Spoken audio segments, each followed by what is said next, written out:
defee décision bi nga xam ni jóge na ci ministre de la communication di Alioune Sall ñëpp ñoo xam ni dañoo bokk ci presse bi ñu reconnaître ñu dakkal seen ay publication lu toll ci presque 300 et quelques organes loolu itam sa jàngat lan la ci.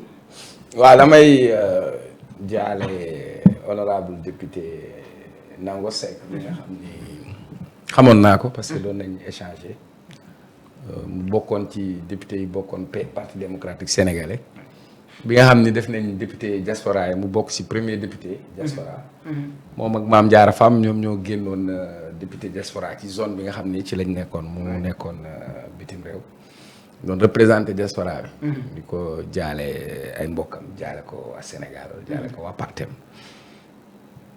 waxtaan bi dama mënoon naa cee bañ a sori nag ndax ndaag nga xam ni journaliste la de formation ak Daouda Jigéel mi nga xam ni journaliste de formation wax nañ te yaakaar naa loo xam Demba gën laa xam boppam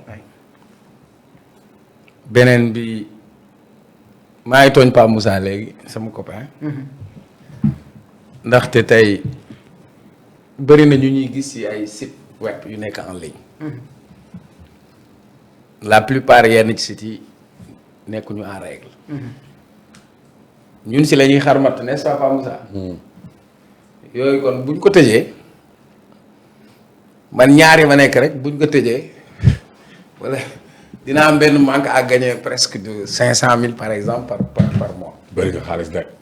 ah damaa xew nag. man kaa ba xamal la man du ma toog ci télé nii nga may jox ay ndox may naan de. ku ma invité man xalaatuma ko. 500 000. non mais. nëbbu nga ma sa bopp. non li ma taxawal. munoo dem bàyyi. ñaar yi rek la wax ñaar. non dama la. exemple non c'est dama bëgg ñuy waxtaan.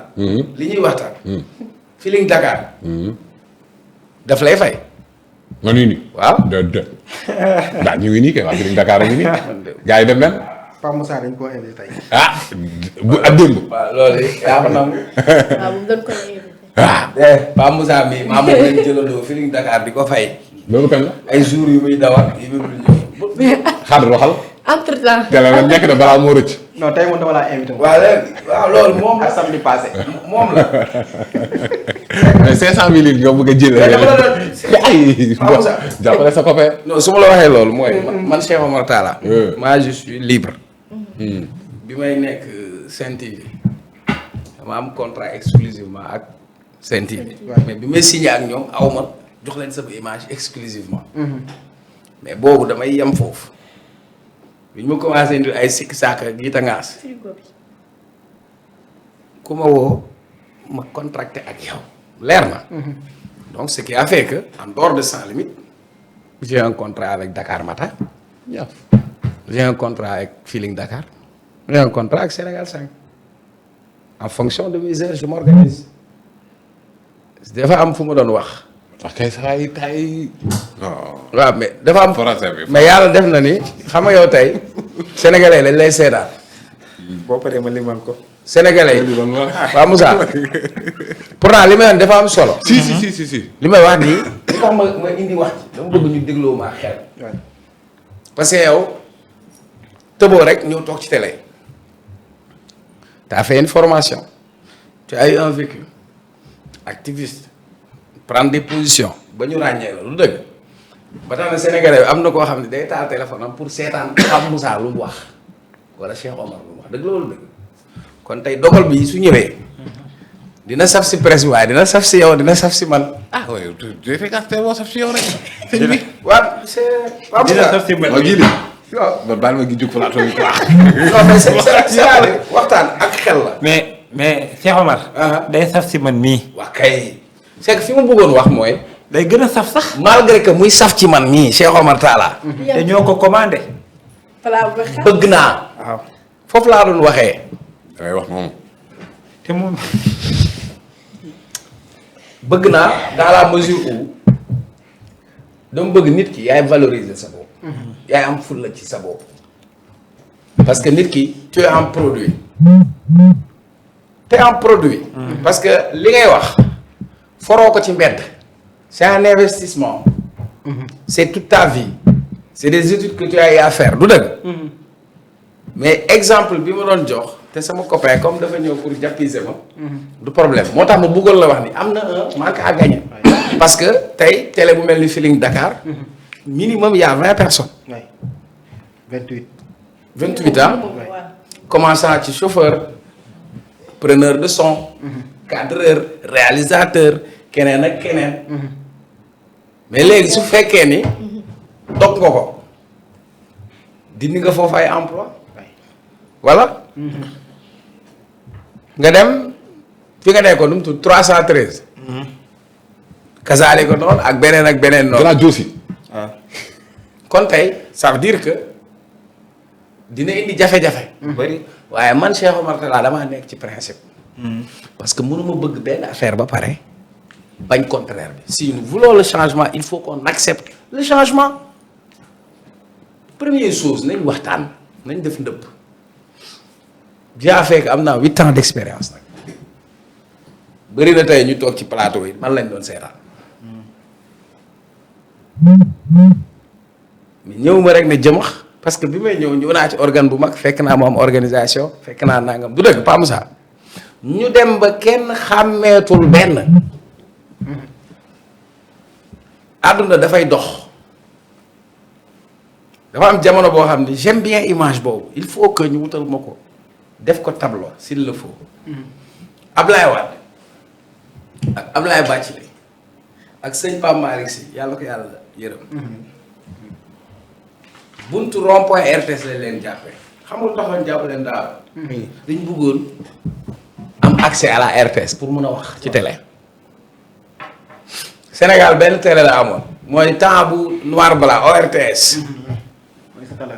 Pape Moussa ay jamono dañ lay wax Pape Moussa yëgal ci ko antenne bi awa naan la leer na ngay yëngal antenne bi di xool mu naan la jàpp nga ko wala jàppoo ko dëgg la wala du dëgg. c'est vrai ou c'est pas vrai. non dama bëgg lu ñuy def booy analyser da ngay xool l'évolution. bien sûr. ay temps suñ koñ benn kër moo fa am canal ñu ñëpp fa leen doon daw di dem seeraan ay temps TV5 la gars yi di sàcc dañuy jël benn boobu rek tax ko ci rek yóotu rek xëcc. kon am na une évolution des médias am na une évolution de la société sénégalaise léegi télé rëq mu tàq sax amatul télé ITT xam da ngay ñëw daal di rëq télé bi mu doog a tàq léegi ay écran plat extra plat la nit ñi di wax kon àdduna dox na àdduna dox na ba xarale yi ñëw muy internet t'as pas besoin d'avoir une télévision pour suivre l'information maintenant tu n'es plus dans la position de téléspectateur tu peux être dans une position de producteur. Ce qui fait que n'importe qui peut produire. Oui. Mais dans cette production, il faut qu'on mette des règles. C'est important. tali bi pour nga daw ci kaw tali bi qu'est-ce lan moo ñu organiser. code de la route. code de la route. bien que am na ñoo xam ni xamee wuñ priorité. bien que Sénégal code de la route saret du daw ci autoroute nit dina fa jaar. Oui. code de la route nee na camion bi warul jaar ci tunnel bi parce que 4 mètres la de hauteur mu jaar fa. ñàkk respecter code de la route moo tax moo ñu indi ci ay musiba. pour nga tabax dafa am looy respecter comment ça s'appelle code de l'urbanisme et de l'habitat. Il y a même le code de l'environnement. oui. fii laay toog naan la ay marché public la moo tax nga naan marché bi jaar na yoon wala jaar yoon parce que on a un code du marché public. fii ngay toog nga laaj ma Cheikh Omar décentralisation lu ma lay wax ma ne la non y a le code général des collectivités territoriales. léegi lan mooy code Pa Moussa le juriste il est là. code bi loi la. la loi elle est venue pour organiser la société. la loi elle est venue pour organiser les interactions. Oui. parce que bu ñu nekkee ci société boo xam ni lu waay neex def. il faut ñu am lu ñu tënk. ba mun ñu boole ba ñu mën a organiser. Effectivement. même l'islam sax ay texte la. ay code la. mooy lii mooy sa cër lii nga war a def nii nga war a mel. donc il faut que ñu d'accord ci premier principe fondamental ba pare n'est-ce pas Daouda. beneen bi nañu waxante dëgg. code de la presse bii journalistes yi ñoo fi toogoon di ko xaas di ko lobbying loolu fii la ma fekk. ba nu am ko 2017. ñu toog. 2017 mu ngi may fekk ci plateau yi. grande audience. ñu ne Macky Sall moo bañ voté code de la presse député Macky Sall yi dañ ko bañ a voté parce que suñ ko voté ça va libérer la presse du loolu lañ doon wax. demal nga xool loi bi premier ministre Boun Abdallah Dionne moo ko contresigné Macky Sall moo ko signé lan la loi bi wax ñoo jël code de la presse article 174 su fekkee juumuma dafa ne pour nga nekk entreprise de presse il faut nga wane ni doomu réew mi nga ensuite c'est capital bi il faut que 51% du capital soit détenu par des Sénégalais li taxoon ñu yokk ci loolu Abdoulaye dafay waxoon benn phrase xam naa dañ koo fàtte ci coowu Bolloré bi ak Abdoulaye bi avait dit je n'accepterai jamais qu'une main étrangère finance une télévision Wade avait dit ça après am ñu def médiation ba kooku am télé li taxoon sànq ma revenir ci télé yu njëkk ya benn télé lañ amoon RTS benn journal lañ fi accepté woon Le Soleil xam nga Le Soleil ku ko jur ban journal nu mu tudd xam nga ko Paris Dakar la tuddoon histoire laa lay wax de waa PA yi am seen journal tuddee ko Ferñeent waa PDS am seen journal tuddee ko Sopi mu nekk journal clandestin dañ koy nëbb amuñu droit wane ko ñu dem àdduna di évoluer ñun bi ñu nekkee xale nekk école primaire ngay dégg ñu naan la Sud FM seen rajo tun nga koy dégg kon presse bi joué ci rôle bu am solo d'avant-garde de sentinelle de conscientiser les populations de donner une information de montrer ban njëriñ la amal réew mi mais ñu dem ba am beneen tournure xam ban tournure lañu am xàmmeetoo qui est qui fait quoi et qui est derrière qui c'est vrai grave aide à la presse bi mu jotee ñan lañ ci jox ay Cuqali Fane TV effectivement. ay Kokkali FM ay laalaake. ah ay laalaake. surtout boobu. ay Fenobe ah ay Ndulaan TV yooyu moo fi amoon yooyu lañ doon jox c'est-à-dire y avait une entreprise de désinformation y avait une entreprise de manipulation des masses et de l'opinion ñu am di leen jël aide à la presse xaalis si sénégalais ñu koy jox ñooñu nga xam ni kenn xamu leen dans l'espace nan la ñu mën a joxee femme boobu nee na journaliste la TikTok lay live saa yu xëy soo boobu mooy temam ñu jox ko aide à la presse au même moment am na presse bu fi nekk boo xam ni malgré les maigres moyens ils sont en train de faire leur travail et puis ce n'est pas une aide à la presse xam nga lu tax nekk ko grand parce que le droit à l'information est consacré par la constitution comme le droit à l'éducation soo ubbee école privée yore ab école yaa ngi dimbali état ci li nga xam ni mooy mission moo tax mu lay jox soo ubbee organe de presse kon yow yaa ngi dimbali état ci obligation bi am pour informer mais léegi on se retrouve avec quoi ay kuluna médiatique quoi. Aujourd'hui, ça on parle plus d'aide, c'est le fonds d'appui. léegi fonds d'appui lañ ko wax. Oui, parce que fonds c'était d'appui pour de la dindi presse. lu notion aide bi. Voilà. pour def fonds merci. léegi beneen bi. Oui. code de la presse la wax article 174 lu mu wax nee na ginnaaw boo wanee ni koppar yi financé presse bi 51% minimum ci réew mi la bokk. Oui. da ngaa war a wane li tax ñu mën laa mandargaal comme presse mooy da nga war a am directeur de publication bu am fukki at expérience Oui. ak rédacteur en chef bu am juróom-ñaari atu expérience ak ñetti journaliste yu am contrat De travail boo xamante ni dem na inspection du travail ak local. ak conditions yi wane ni que tu es une presse réglementaire ça mooy loolay problème léegi nag foofu bu si problème amee j'ai remarqué que presse bi ñuy wax yépp seen principale difficulté demeure ci yenn critères yi mooy am un directeur de publication bu am 10 ans c'est une denrée rare tout le monde ne peut pas aller prendre Mamadou Thierno Talla tout le monde ne peut pas avoir la chance d'avoir mon grand frère Hadia Talla par exemple journaliste donc critère boobu dafay nekk une entrave dafay nekk difficulté l'autre critère pour avoir un rédacteur en chef qui a 7 ans donc pour man foofu ñiy jooy ñëpp foofu la ñu waroon a waxtaan dem seeti ay député ñu mën a am proposition de loi au niveau de l'Assemblée nationale n'est-ce pas Daouda pour ñu def proposition de loi pour modifier parce que verrou boobu moo sonal yenn organe de presse ensuite dafa am lu ñuy wax dérogation même en administration parfois on prend des dérogations pour permettre comme li nga wax les gens qui veulent être en règle et qui font un bon boulot comme ay Feeling Dakar comme ñeneen ak ñeneen ñooñu nga mën leen accompagner encadrer leen waaye nag beneen bi nga xam ni moo stop yow nan ngay nekk entreprise ci réew mi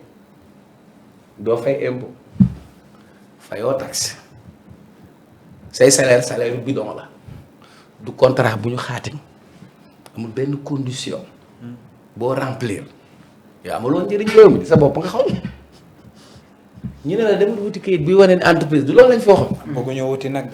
léegi nag problème bi léegi nag le ministre de la communication son problème c'est un problème de communication. Ça c'est sûr. parce que y a des xam nga même ñiy def management ñun dañu doon jàngal le management du changement. Le changement s'accompagne. Il faut que ngir déggoo ci benn mbir. looy def ak looy waajal nga waxtaanee ko soo laajee nit ay documents mu duggal ay documents su fekkee dafa manqué laajee ko biir nga ne ko monsieur ginnaaw bi nga déposé remarqué nañ ni bii ak bii mataloo ko. may nañ la diir nga mottali ko mais doo ñëw rek ne këtt na jon donc pour man foofu problème de com la fa amee. mais beneen bi comme dañu nekk ci état de droit nee nañ un arrêté c'est le ministre qui le prend bu leen neexee ngeen dem cour suprême ah Pa Moussa. cour suprême moom administratif lay xool mu xool ndax arrêté bi ndax violé wul dara ci ay wàllu droit loolu beneen débat beneen bi ngeen di bañ a dégg nag dinaa ci dugg nag. ca digg ba ci digg bi laay dugg. beneen bi mooy fii ci réew mi bëri na lu fi yàqu. presse baa ngi ci loxo ma ngi ci. dëgg la. on n'a pas un problème de contenant. on a un problème de contenu. on n'a pas un problème de contenant. on a des médiums excellents yoo xamante ni mën nañ ci defar dëkk. mën nañ ci waxtaan. mën na wane xam-xam. mën nañ cee gindi askan wi. mën nañ cee yee askan wi. mën nañ cee tàggat askan wi. mais au contraire. outil la loo xamante ni lu waay neex def xam nga maa lay wax waa ji nekk Allemagne Sarr la tudd xaw ma. Sarr Allemagne. parce qu'il a une nationalité allemande après il se permet toog foofu moom déjà presse bi mu yore moom Allemagne la toog wut ay nit ñuy liggéey foofu nee na moo leen di fay. en cas de wuyaay yooyu et de pépin moom mu ngi toog Allemagne ba pare il se permet toog foofu pour wax son projet d'attentat. très rapidement rek problème projet d'attentat. Ça pose problème on a demandé à assainir l'espace il faut que ñu assainir l'espace public beneen bi da nga koy junj dama lay dégg fan yii nga koy junj. da ngay gis ko am au lieu nga nekk organe de presse nga nekk organe de pression. Tu utilises ton groupe de presse pour mettre la pression. Tu utilises ton organe de presse pour faire ta propre propagande. Tu utilises ton organe de presse pour orienter des débats. Mais pour insulter aussi. L'invective, l'insulte. Donc nag il faut qu'on accepte que dañu war a defar dëkk bi Pa Moussa moo taxoon sama introduction ma ne la quitte à ce que man ma perte si am si manque à gagner bu ma ko évaluer dina mot 500 000 maa ngi sant yàlla mais na tegu ci njub. Conformez-vous aux règles presse bi fii lañ toog di waxtaan naan borom jakarta yi dañoo war a. nekk en règle. nekk en règle. voilà. Effectivement. Mais on n'est pas des intouchables. dañoo war a